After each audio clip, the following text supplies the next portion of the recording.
In 1965, Aston unveiled the DB6.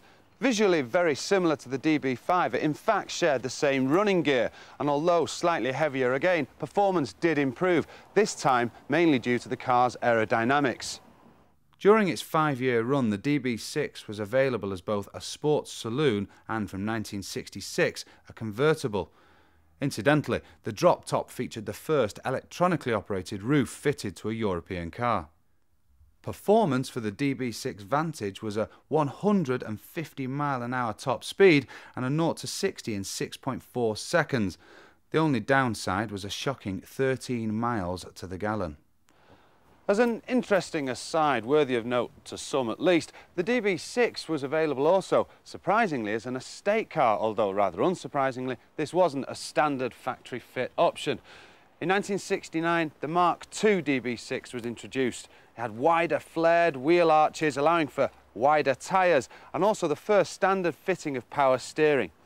In 1970, the DB6 came to an end, and it would be more than 20 years before its numerical successor would be introduced. If you are planning on buying a used DB6, you'll either have to spend your inheritance or just have a huge pot of cash under the bed. For example, a 1970 Mark II Volante with a stratospheric 91,000 miles on the clock will cost you an unbelievable £85,000. A little more acceptable is a 1968 Saloon at £48,000, although it's hardly cheap, is it?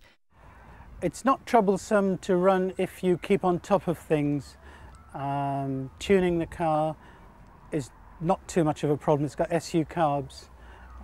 Parts are not too difficult to come by.